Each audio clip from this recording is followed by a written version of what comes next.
Pulau Bali dan Jawa yang kini dipisahkan oleh Selat Bali atau Segara Rupek, yang konon dulunya Pulau Bali dan Jawa menjadi satu kepulauan. Apakah itu mungkin? Mungkin kalian akan berpikir itu adalah sesuatu yang mustahil.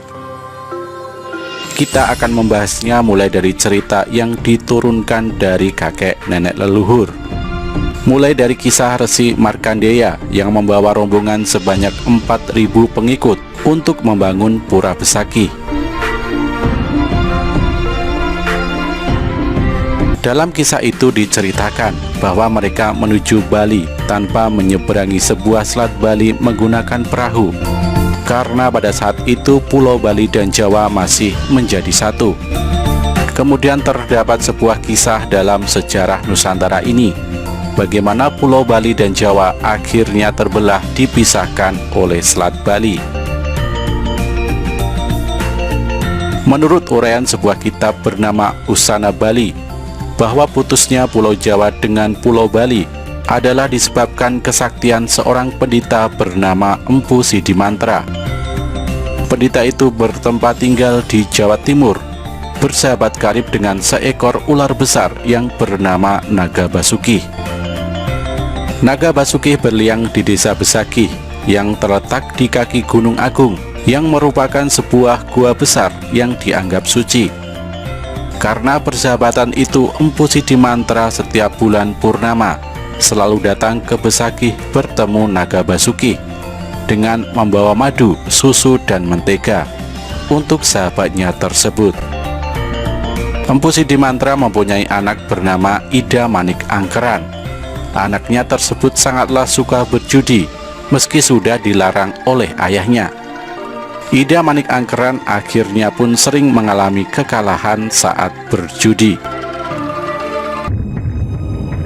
Pada saat bulan purnama kembali tiba, Empu Sidimantra mengalami jatuh sakit, sehingga secara diam-diam Ida Manik Angkeran tanpa izin orang tuanya pergi ke Bali menemui Naga Basuki.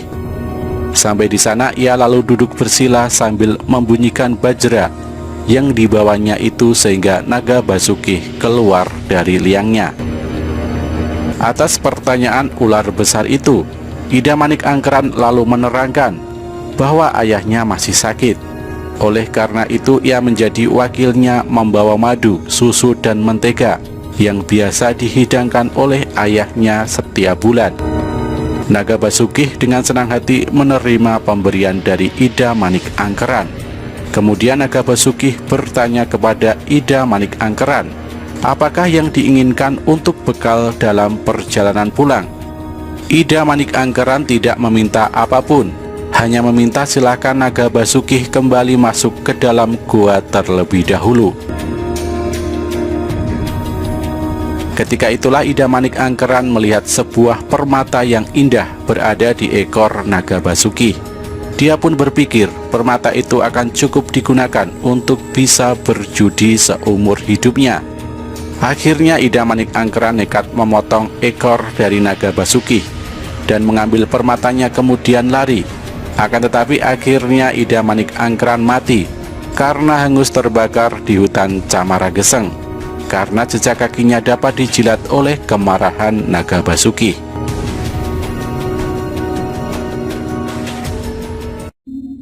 Empu Sidimantra yang khawatir anaknya berhari-hari tidak pulang tanpa ada kabar, akhirnya pun pergi mencarinya. Naga Basuki pun bercerita kepada Empu Sidimantra tentang apa yang sudah terjadi pada anaknya tersebut. Naga Basuki pun mengatakan bahwa anaknya bisa hidup kembali, akan tetapi harus mengabdi di Pura Besaki sebagai abdi pura pemangku dan tinggal selamanya di Bali. Empu Sidimantra pun menyetujuinya dan anaknya kembali hidup. Empu Sidimantra kembali ke Jawa untuk mencegah sewaktu-waktu Ida Manik Angkeran kabur kembali ke Jawa. Lalu digoreskanlah tongkatnya, sehingga daratan Pulau Bali dengan Pulau Jawa menjadi putus karenanya. Demikianlah ceritanya asal mulanya ada Selat Bali yang disebut Segara Rupek. Kisah tadi merupakan sebuah penjelasan terpisahnya Pulau Bali dan Jawa. meski termasuk sebuah kisah takhayul ataupun dongeng. Akan tetapi kenyataannya adalah keturunan Ida Manik Angkeran itu disebut Ngurah Sidemen. Ternyata sampai kini berkewajiban menjadi pemangku di Pura Besakih.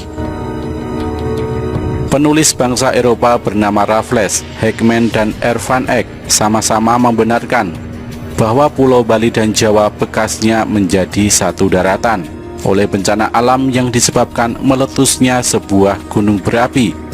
Maka terjadilah gempa bumi besar, sehingga daratan kedua pulau itu menjadi putus. Mereka menerangkan bahwa peristiwa itu terjadi di awal abad ke-13. Akan tetapi sayang, keterangan mereka itu kurang jelas. Gunung mana yang diperkirakan meletus oleh mereka itu? Hasil penyelidikan menyatakan bahwa sepanjang pantai Selat Bali itu sekarang banyak terdapat mata air panas berbau belerang. Kemungkinanlah di sana dahulu terdapat sebuah gunung berapi yang sudah meletus. Di antara mata air panas itu disebutnya Banyuwedang, yang artinya air panas. Sementara itu terdapat sebuah kitab bernama Nagara Kretagama karangan Prapanca yang menerangkan bahwa putusnya Pulau Jawa dengan Pulau Madura terjadi dalam tahun Uwaka 124. Bilangan tahun Uwaka itu mempergunakan perhitungan Candra Sangkala, yaitu dengan perkataan yang berbunyi Samudra Nanggung Bumi. Keterangan kitab itu sesuai dengan pernyataan sebuah kitab bernama Wawatekan yang menerangkan bahwa segara rupak itu ialah segara nanggung bumi. Baik samudra maupun sagara sama artinya dengan lautan atau selat. Kedua perkataan itu sama dengan angka 4 menurut perhitungan tahun Candra Sengkala. Perkataan nanggung sama dengan angka 2, sedang perkataan bumi sama dengan angka 1.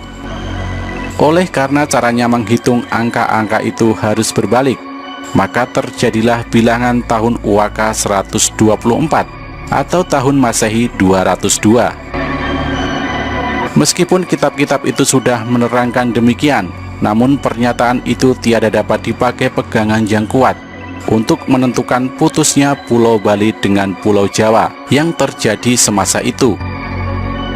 Mustahil Prapanca tiada menyebutkan dalam kitab karangannya itu bahwa putusnya Pulau Bali dengan Pulau Jawa bersamaan waktunya, apabila memang benar demikian halnya.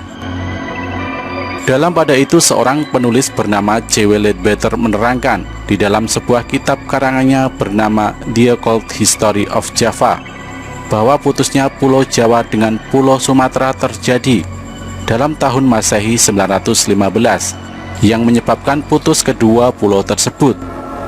Dapatlah keterangan penulis itu dipakai sandaran untuk menyatakan bahwa putusnya Pulau Bali dengan Pulau Jawa terjadi pada waktu itu. Memang jikalau ditilik dari letak ketiga pulau itu, yakni Sumatera, Jawa, dan Bali, seakan-akan berangkai hanya dipisahkan oleh selat-selat yang sempit.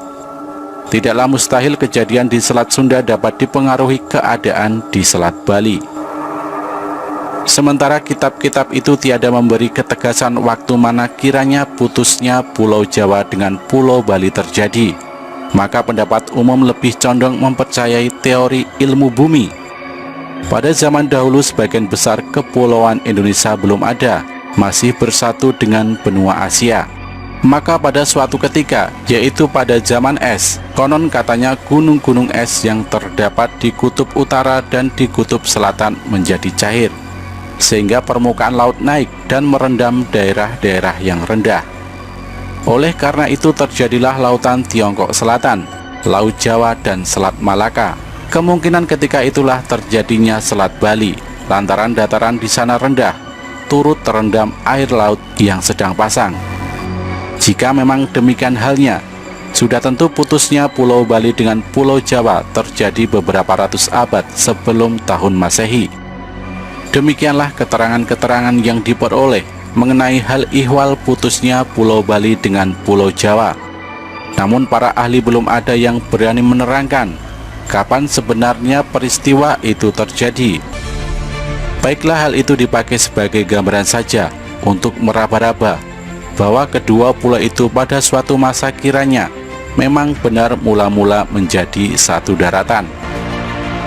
Raffles menerangkan bahwa putusnya Pulau Bali dengan Pulau Jawa terjadi di dalam tahun 1204. Hegeman menerangkan terjadi dalam tahun 1293, sedang R. van Eyck menerangkan terjadi dalam tahun 1298. Keterangan mereka itu menurut perhitungan tahun Masehi.